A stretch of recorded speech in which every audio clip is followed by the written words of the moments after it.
संस्थापकाय च धर्मस्य सर्वधर्मस्वरूपिणे अवतारवरिष्ठाय रामकृष्णाय ते नमः। नमः श्रीयतिराजाय विवेकानन्दसूरये सच्चित्सुखस्वरूपाय स्वामिने तापहारिणे।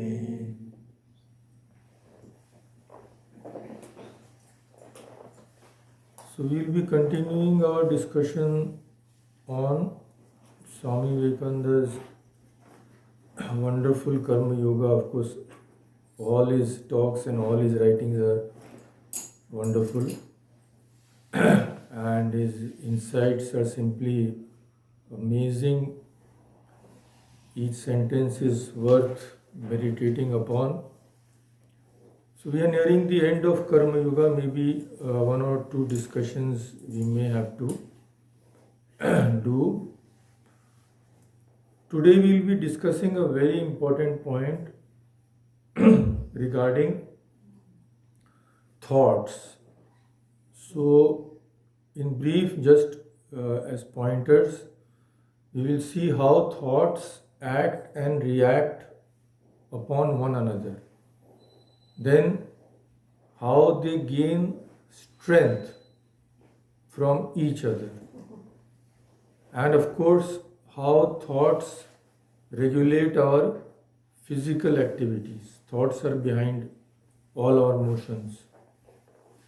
And finally, how to minimize our being influenced by, we can say, thoughts of others or the circumstances. Because without that, we cannot break this cycle of karma. If we are under the control of every wind that blows, we can never stand on firm ground. So these things we will discuss. Now, we all know Newton's third law of motion. Of course, that is regarding the physical world, that each action has to have an equal and opposite reaction. So we'll be going into a subtler region, which is more subtle than our physical world, and because we cannot see anything in that world with our eyes, that's why only the very few great spiritual souls who actually experience those things, they can only tell us about that spiritual world. So without their guidance, we are actually completely blind in this. We have no means of knowing, because we can just infer the presence of thought. When we are doing something, any activity, we know that there is an impulse. So we are thinking. The very fact that our physical activities are based on some other impulse proves the existence of thought. And many things we will know when we discuss, many new things we will know after our discussion today. So Swami Vivekananda says, just as every action that emanates from us comes back as a reaction, that we all know. But what we don't know is our actions may act on other people also, and theirs on us. So it's a mutual thing. He says, perhaps all of you have observed it as a fact that when persons start doing wrong, then slowly, if they don't check that impulse, they become worse and worse and worse. If they start doing good, And if they continue that, then they become stronger and stronger and slowly learn to do good at all times. Now, how can this phenomenon be explained? If you have read any psychology or any even crime fiction, you know that people suppose they commit some robbery or something. The first time they will feel very guilty. How could I do this thing, etc. But if they don't stop, after some time they become immune to it. It becomes a regular occurrence. Similarly, for good habits, if cultivated, they become stronger. Now, what is the cause of this? First cause we know. The first cause we have already discussed when we discussed sanskara, that is mental impressions. So each act of us creates a mental impression. That mental impression again is the cause of other acts. So if you do good, a good impression is created. That impression will help us to do more good, and vice versa. But another reason Swami Vivekananda points out, which is not so obvious, what is that? He says the cause for this, cause for a person when he starts doing bad, he becomes worse, and if he starts doing good, he becomes better. What is the cause? One more cause he points out is that we act and react upon each other. So, to take an illustration from physical science, when I am doing a certain action, my mind may be said to be in a certain state of vibration. Thought waves, we say thought waves, means what? There's some pulsation, there's some vibration. So, when I am doing something, my mind is in a particular state of vibration. Now he says, all minds which are in similar circumstances, in a similar state of vibration, will have the tendency to be affected by my mind. He gives a very good example. We all know the phenomenon of resonance. If there are different musical instruments tuned alike in one room, all of you may have noticed that when one is struck, the others have the tendency to vibrate so as to give the same note. So, resonance is the occurrence of a vibrating object causing another object to vibrate. It happens when the frequency of the initial object's vibration matches the resonant frequency or natural frequency of the second object. So what Swamiji tells us is that this happens on the mental level also. It is just a difference in subtlety. After all, mind is a matter only, but it is so subtle that it cannot be, not only it cannot be seen, but also it cannot be sensed by any instrument.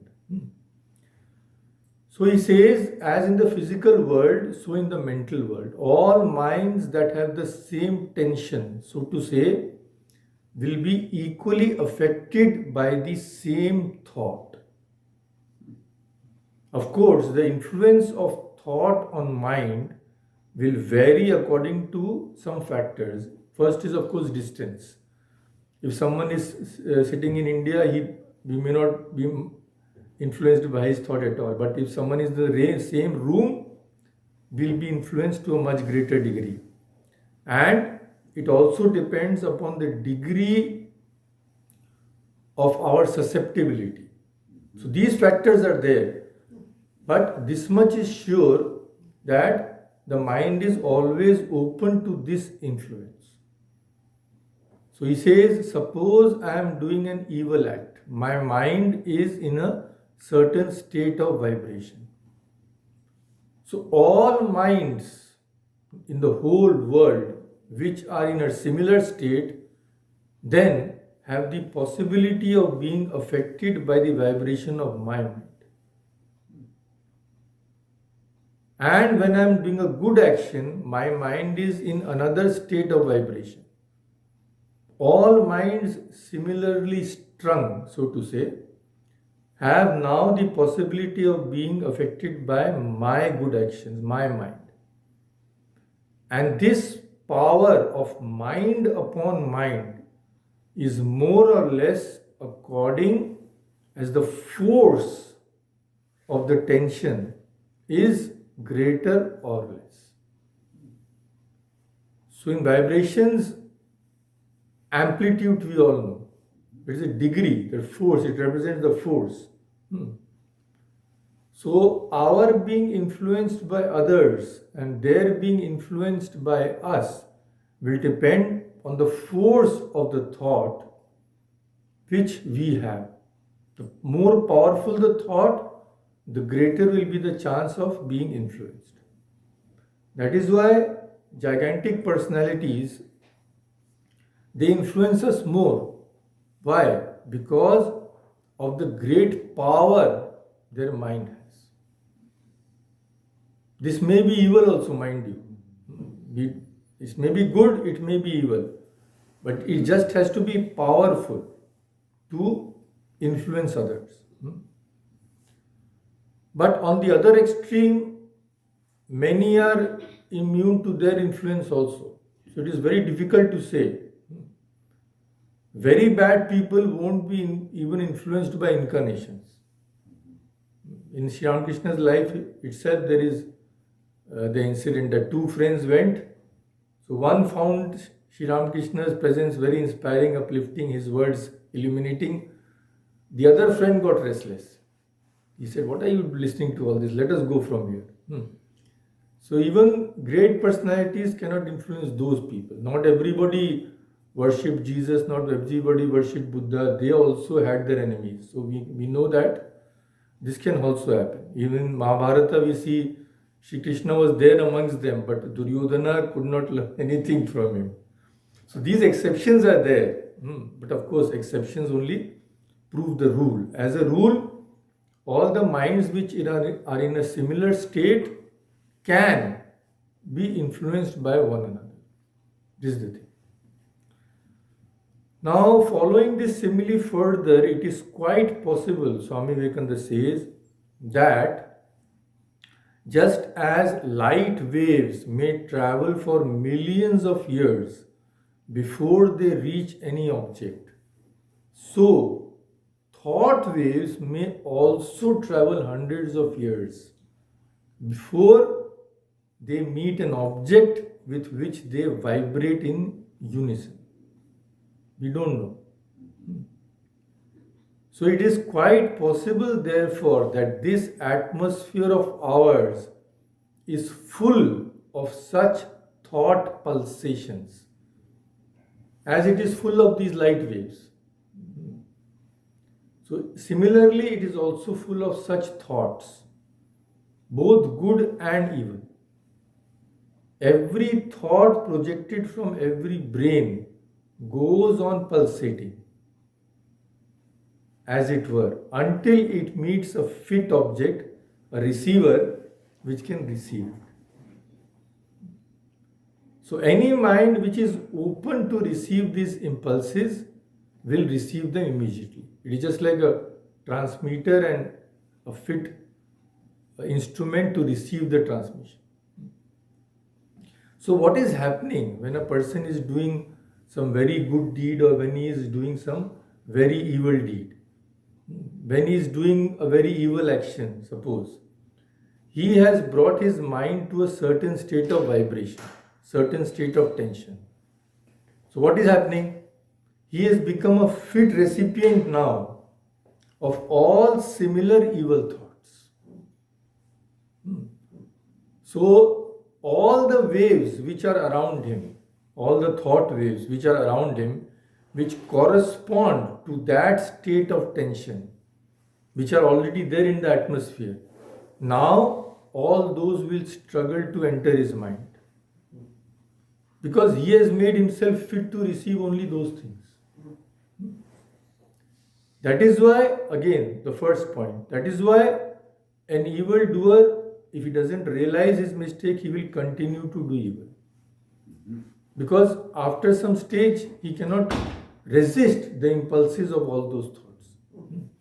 But the optimistic side is a doer of good will continue to do good more and more, because he will open himself to good influences. That is why again and again the scriptures say that bad company in any form should be shunned. Absolutely. There should be no compromise. Because not only will one person influence us, but because of that influence, when our mind descends lower, all the similar thoughts which are in the atmosphere will struggle to enter our mind. So this can be easily tested, that you go to a place where people are enjoying cannabis and all those things, immediately you'll start feeling that something is not right. I mean, here I don't feel comfortable. Why? Because so many of those types of thoughts are wandering in the atmosphere. So that is why, that is the great secret, you can say, behind the building of temples and places of pilgrimages also. One obvious reason is, of course, we must have a special place for worshipping God. But why do we feel nice when we go to a church, when we go to a temple? Immediately we feel a little peaceful. It doesn't take time if you are susceptible to it. All those who go there will feel, I feel so nice here. Let us sit quietly. All of us feel. Why? This is the reason. Because nearly all those who come there, they are coming with a good motive. They are thinking of God. They are thinking of good things, at least as long as they are within that church. So because of their continuous presence, all these good thoughts are vibrating there. So when we go there, those good thoughts are maybe so powerful that in spite of us, they will influence us and make our mind also calm. And that is what we want. So this is the reason which we may not know, we feel, but we can't know the reason. So these great people tell us that this is happening. So we should conduct ourselves in such a way that we will be completely either away from those influences, or even if we have to be as some matter of compulsion, we'll be alert. We should not allow ourselves to be influenced. So this is the thing, because we cannot see these subtle entities. We don't know how powerful they are. And other things which we cannot see, like infrared and all that, those are detectable by advanced physical instruments. But the problem is, with thought, you can't detect it by any means. You just infer the existence of these thoughts by the effect which they produce. But this is a palpable effect, so we all know about it. So the greatest force, we realize the physical force of the physical substances. But Swami Vivekananda says the greatest force is actually derived from the power of thought. When you trace this creation of the whole universe, in the scriptures it is there. We can discuss it sometime. So in our scriptures there is the theory of sphota. So when God creates this universe, first He wills. From that will comes the word. From the word comes all this gross creation. So it is a very interesting principle. So what it shows is the greatest force is from the power of thought. Physical activities come later. Because the finer the element, the more powerful it is. gross form is always less powerful. The silent power of thought, he says, influences people even at a distance. Even at a distance, if the thought is sufficiently powerful, if the radio waves are sufficiently powerful, all of us have that Wi-Fi and all that on our phone. How? Because the towers are emitting those at a tremendous power that it can reach for maybe hundreds of kilometers. So, Swami Vivekananda says this silent power of thought also influences people even at a distance. But the reason is what? The reason is different from the physical vibrations. What is the reason here? He says, because the mind is one as well as many. This is the secret. This is not there in the physical universe. Physical universe, as long as the power of the vibrations, maybe they can reach 10 kilometers, 5 kilometers, but after that they will dissipate. But in thoughts, what happens? He says, the mind in the whole universe is one as well as many.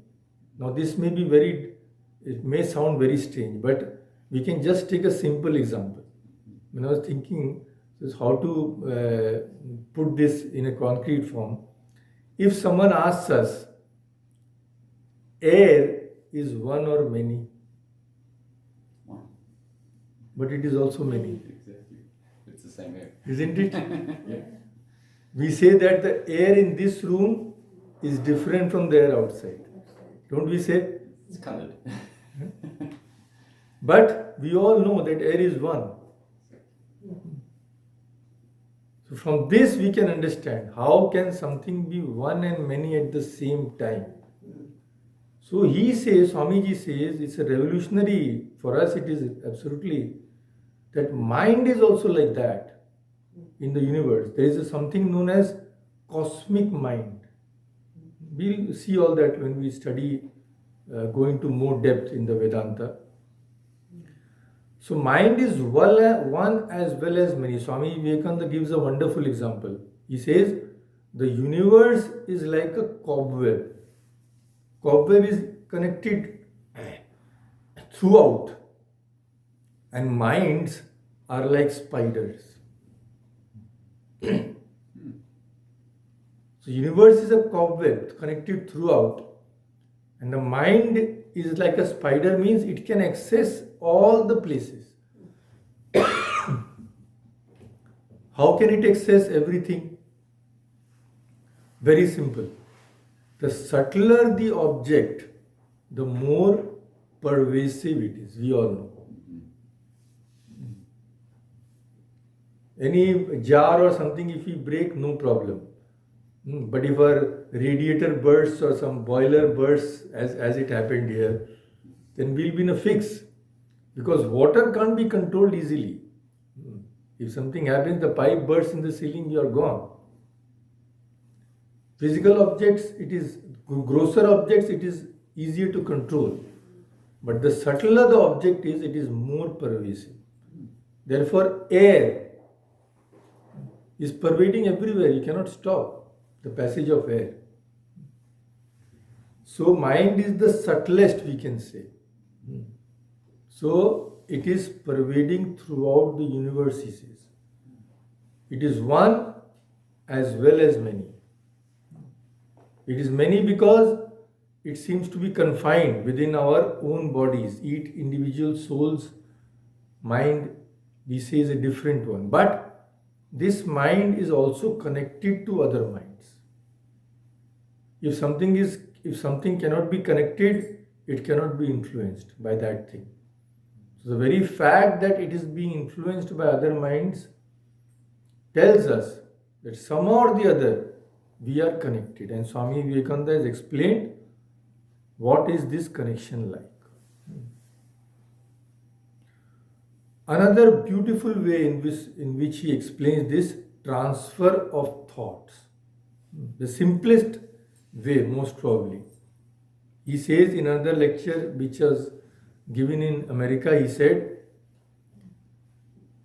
said to the audience, I am talking to you this evening and it is producing, my words are producing thoughts in your brain. Is it not? Whenever you hear something, it is producing thoughts. We start the thinking process. So we should remember that spoken words are just the vehicles, mind you. They are not important in themselves. What is important is the power of thought behind them. Words are just a medium, but actually what is being transferred? Thought. Is it not? So he says, my thoughts are producing your thoughts. And by this act of transmission, we can easily understand that my thoughts are being transmitted into your brain, your mind, producing other thoughts, producing newer thoughts. So this is an everyday fact. And through this we can easily understand that transmission of thought is perfectly possible and perfectly understandable also. So, the higher a person advances, higher means it may be good or evil, the more powerful his personality is. When we say a man has a powerful personality, actually what is it? He may not be a bodybuilder, but what we mean is his thoughts are powerful.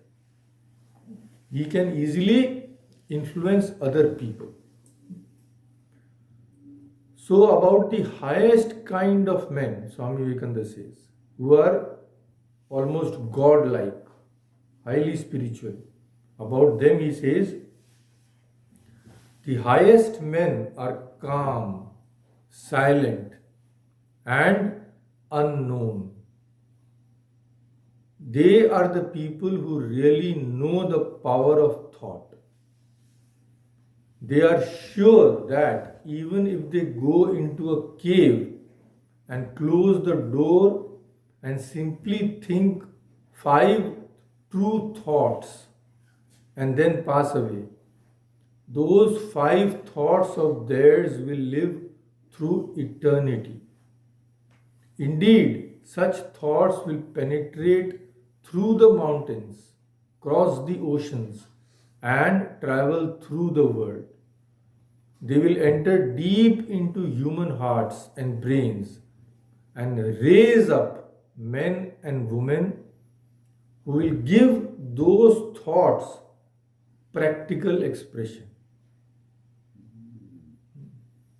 So they think their thoughts will travel because they are so powerful. They may travel for hundreds of years. Then what will happen?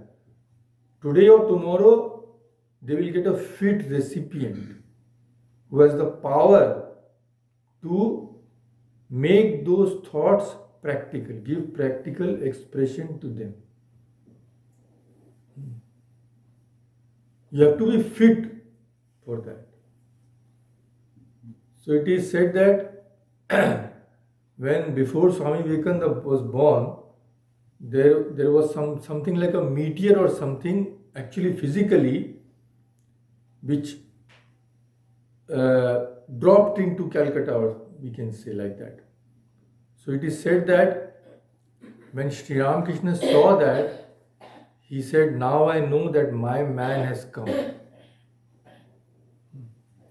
My man has come means one who is fit to receive all that I have to give and who can give those thoughts practical expression. That man has come. Now, going back, Swami Vivekananda says, therefore we should understand this, that we therefore run into a twofold danger when we do bad actions. First, we open ourselves to all the evil influences surrounding us. We may not be aware of those, but they are there. Secondly, we are also creating bad thought waves, which will influence others. It may be today, it may be tomorrow. So, in doing any bad action, first we injure ourselves, then we injure others also, because we are throwing out those bad thoughts, which will go on searching for a fit recipient and then make him do bad actions also. So, in doing good, again we do good to ourselves and others as well, because like all other forces in man, these good thoughts, these forces of good and evil, also gather strength from outside because of this action and reaction. We have thought good thought, we have created a good sanskara, it will help us to do better things. Then that good thought will travel till it finds a mind which is in a similar state of vibration. It will enter that mind and make that person also do good things. Because we don't see this, we don't give much importance to this. That is the problem. So he says there is a great tendency to talk too much of work and decry thought. But we forget that doing is good, but that is coming from what? It is coming from thinking. Can we ever do something before thinking about it? It is impossible. Thought has to be the first thing. That thought will goad us to action.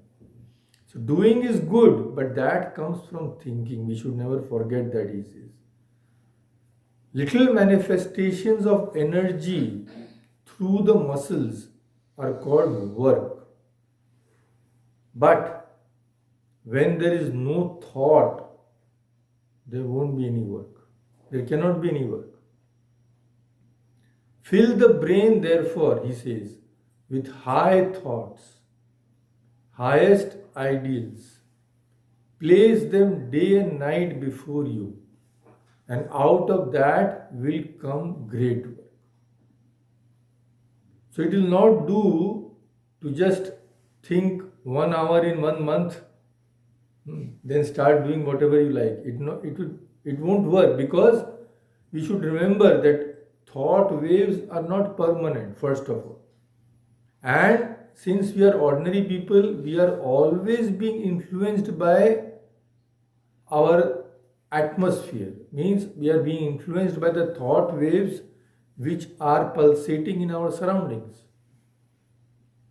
So just one thought, if you think we have done good and then forget about it, it won't have a lasting impression.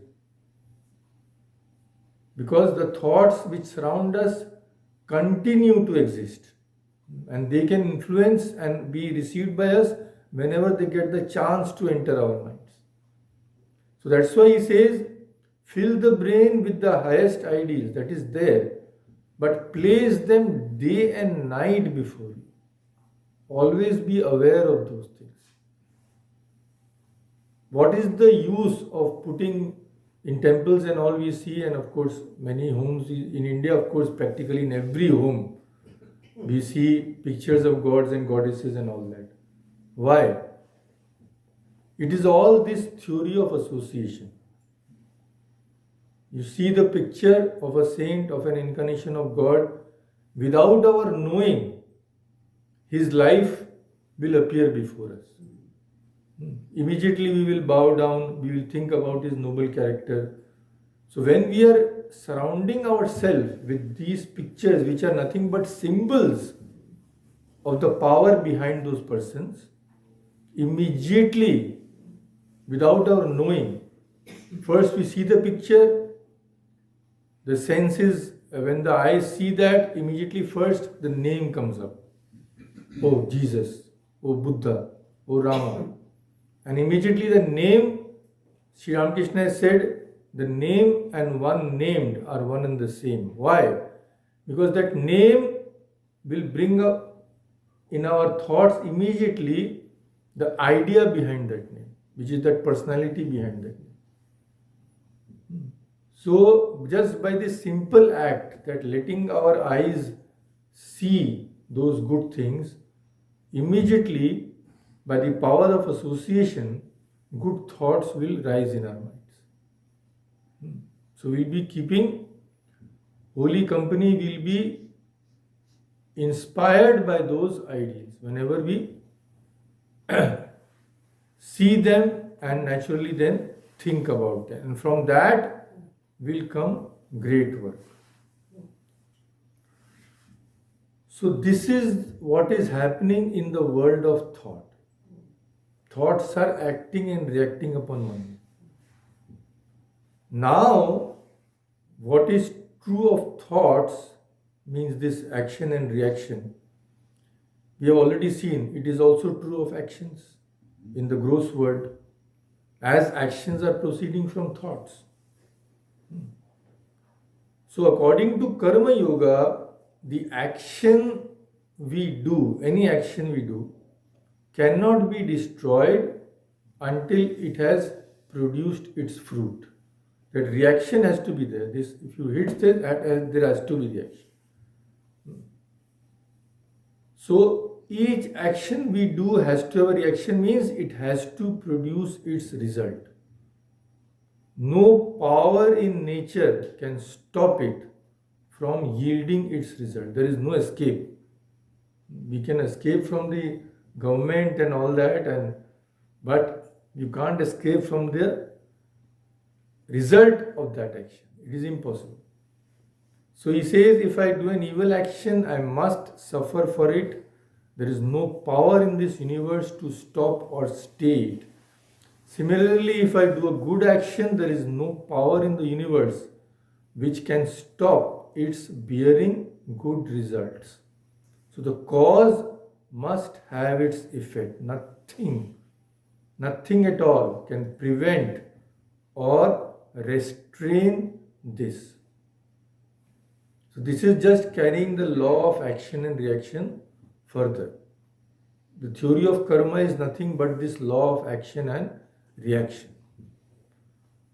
Now he says, comes a very fine and serious question about Karma Yoga, that these actions of ours, both good and evil, they are intimately connected with each other. There is no action in the world which is completely good, and there is no action which is only producing evil result. Each action produces good, but it also produces something bad on the other side. Like we take one medicine, you take one Advil. So Advil will reduce the inflammation when you are having pain, but it will also cause a reaction in your stomach. That's why doctors say don't take them unless it is absolutely necessary, because you cannot prevent the reaction. So each thing has to have some good effect and some bad effect also. So he gives an example. He says, to take the nearest example, I am talking to you and some of you perhaps think I am doing good. But at the same time, I am perhaps killing thousands of microbes in the atmosphere. So I am doing evil to something else. When we say something is good, what does it mean? It means that when it is very near to us and affects those we know, we say that it is a very good action. That is our definition of good. If I am benefiting from that, or if someone I know, my friends, relatives, etc., are benefiting from that, we say, oh, a very good thing has happened. For instance, you may call my speaking to you very good, but the microbes will not. The microbes we don't see, but ourselves we do see.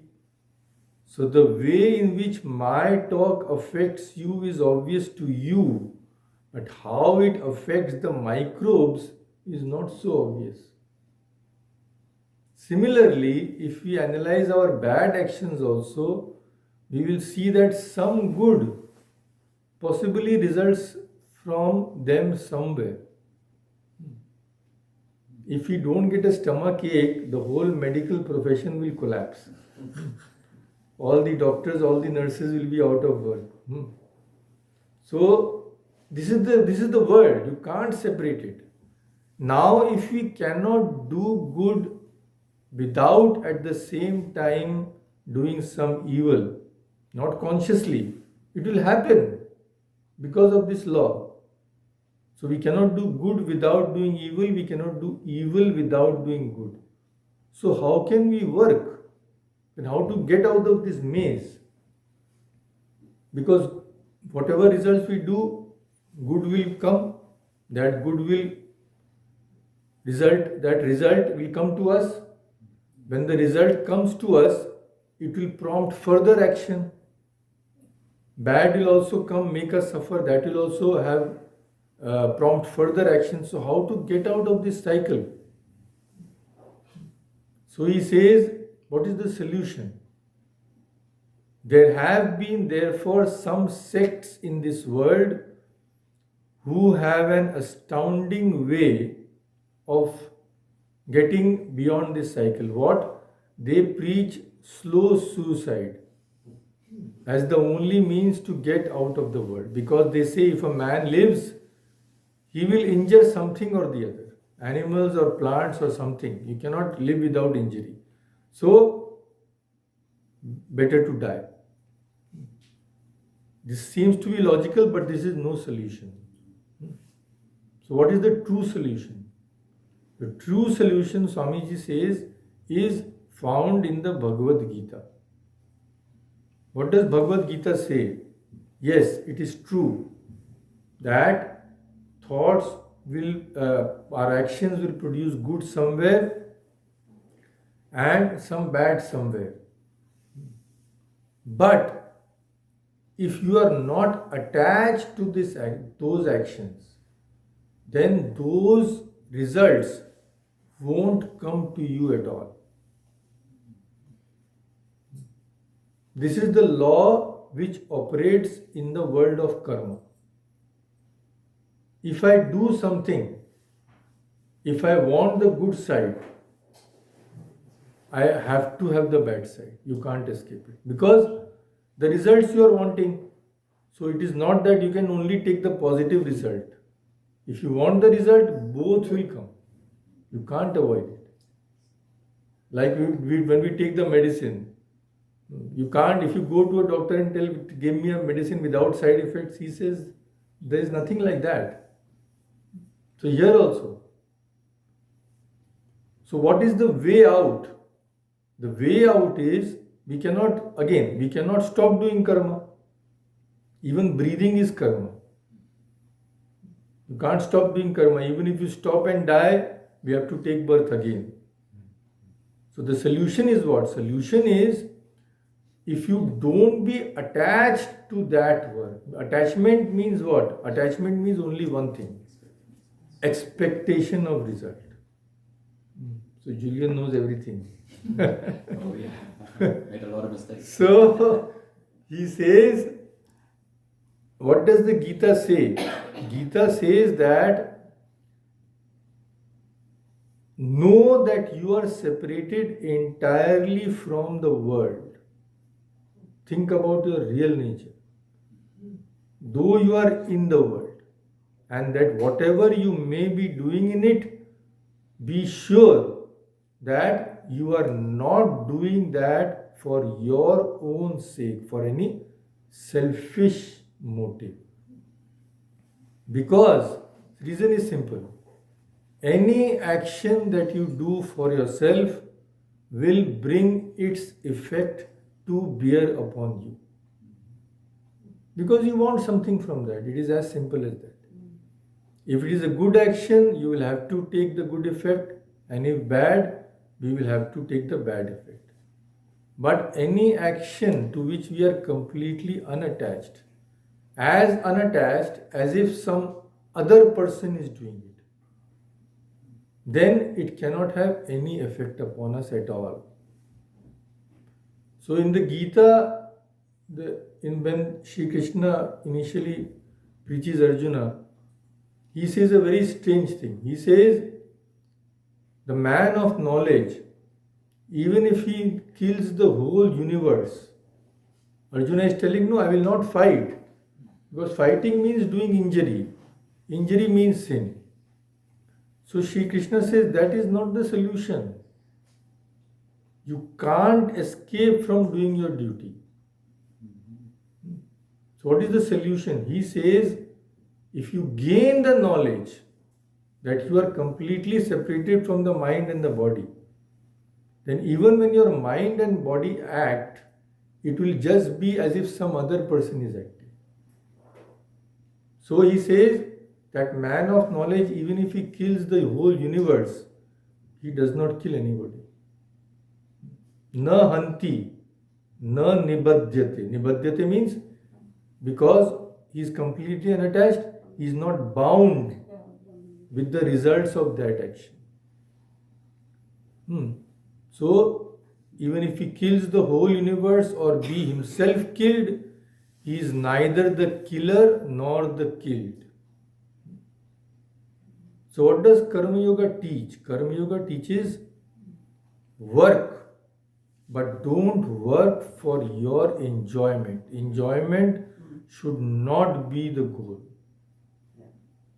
First, kill this selfishness and then take the whole world as yourself.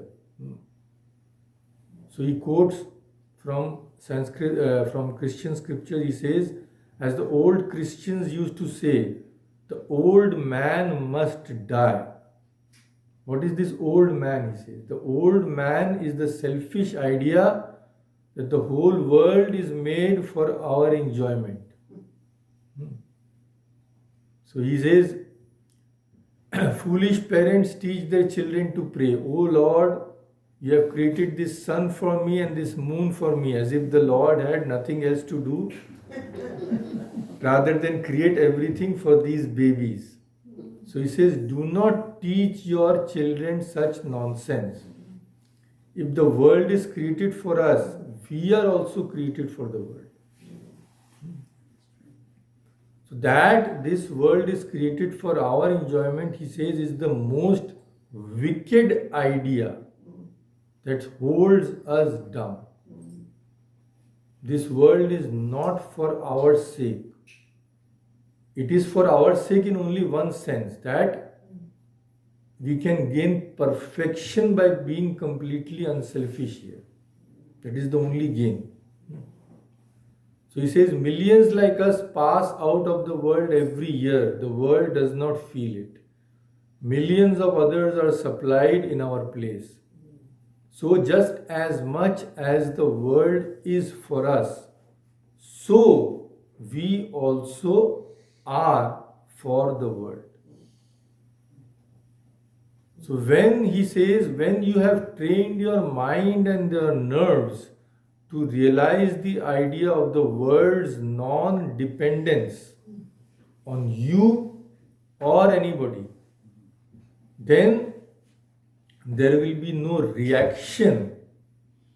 There will be action, but no reaction in the form of pain resulting from work. So when suppose we help somebody, we find that within 2 days he forgets everything. So we say, see that ungrateful fellow, I had done so much.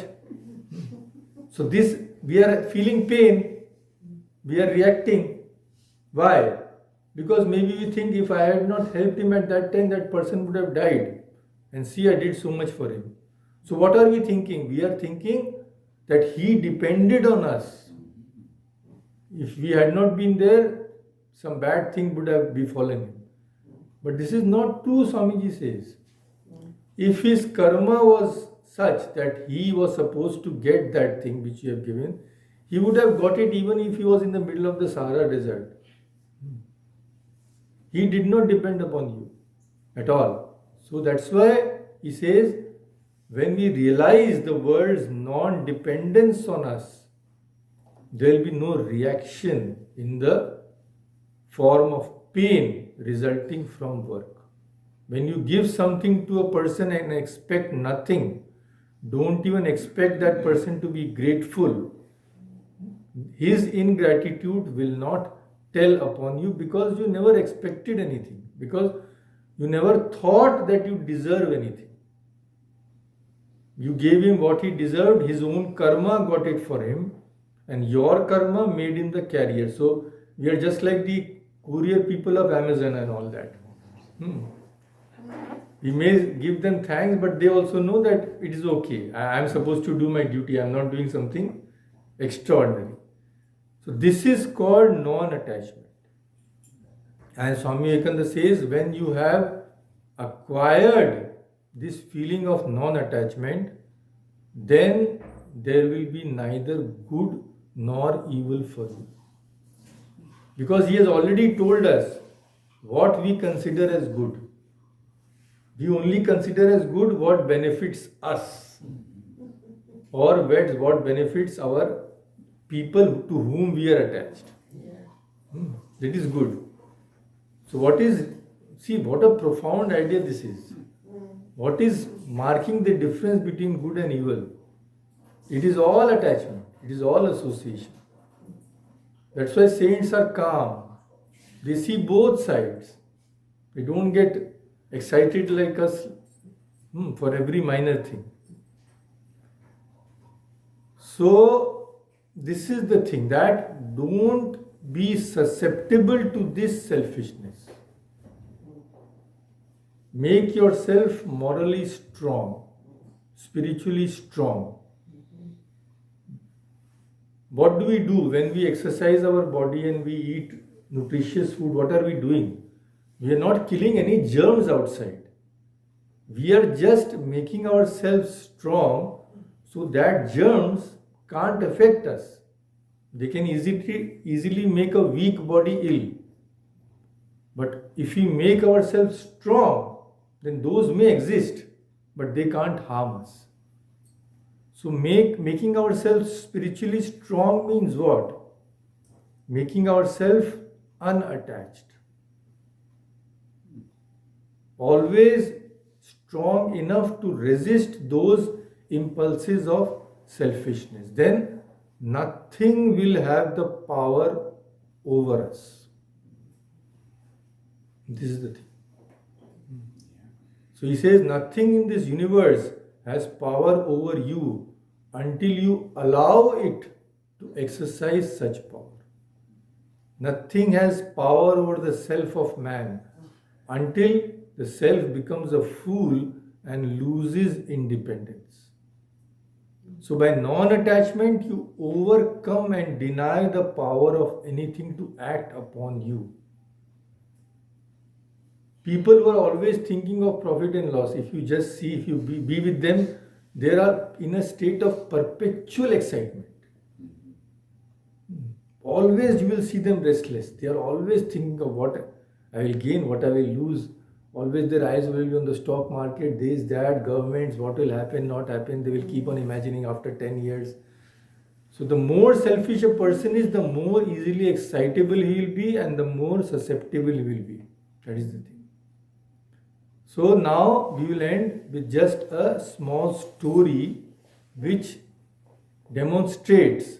See, our scriptures, when they give any principle, they always give an illustration. If possible from a real life, otherwise through a story. So this story about how self-control leads to perfection, or when we become perfect, how complete is our self-control. We don't react. So what is that story? Swami Vivekananda himself tells us. There was a great sage in India called Vyasa. Vyasa, he's supposed to have written the Brahma Sutras, the Bhagavad and everything practically. So the Vyasa is known as the author of the Vedanta aphorisms, that is the Brahma Sutras, and he was a very, very holy person. Hmm. So he had a son. Who was the son of Vyasa? Shukadeva. Shuka or Shukadeva. So it is said that Shukadeva was born perfect. He was born perfect, like our Swami Vivekananda and all these people. So, first a father teaches his son. So, Vyasa taught Shukadeva wisdom. But he saw that because he is his father, Shukadeva is not firmly convinced. He says that maybe my father is praising me because he is my father. So, when Vyasa saw that, he said, okay, I have taught you everything I know. Now you go to the court of King Janaka. Janaka was supposed to be a king, but he was supposed to be a realized soul, a knower of Brahman. So Shukadeva went to Videha Janaka. Videha means without a body. Deha means body. Videha means one who is without a body. Means although he was living in the body, he had very little consciousness of his body. He was in such a high state. So the king came to know that Vyasa's son Shukadeva is coming to me to get wisdom. So he made arrangements beforehand. What happened when the boy came at the gate of the palace? The guards took no notice of him at all. They only gave him a seat. 3 days and 3 nights, nobody even spoke to him. Who are you? Why have you come? Etc. So he was a son of a very great sage, Vyasa. His father was honored by the whole country. Yet these guards, these most ordinary fellows, would not even take notice of him. 3 days and 3 nights. But Shukadeva sat calmly, nothing, no, not a word. Then after 3 days, 3 nights, suddenly everything changed. All the ministers of the king and the big officials came there and received him with great honors. They conducted him and showed him into splendid rooms, gave him maybe the most fragrant baths and dresses, and for 8 days they kept him there in all kinds of luxury.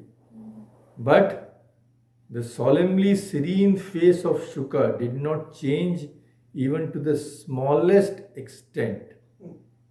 He was the same in the midst of this luxury as when waiting at the door. Then finally he was brought before the king. The king was on his throne. Music was playing. Dancing and other amusements were going on. So in that condition, the king gave Shukadeva a cup of milk full to the brim and asked him to go 7 times round that hall where everything was taking place. Singing, dancing, maybe shouting and all that. So Shukadeva took that cup as desired by the king. 7 times did he go round. Not a drop of the milk was spilled. The boy's mind could not be attracted by anything in the world unless he allowed it to affect him. So finally, when he brought that cup to the king saw that not even a drop of milk is spilled. He only said, what your father has taught you and what you have learned yourself, I can only repeat. You have known the supreme truth. Go home. You don't have anything to learn. You have realized that highest truth, beyond which there is nothing.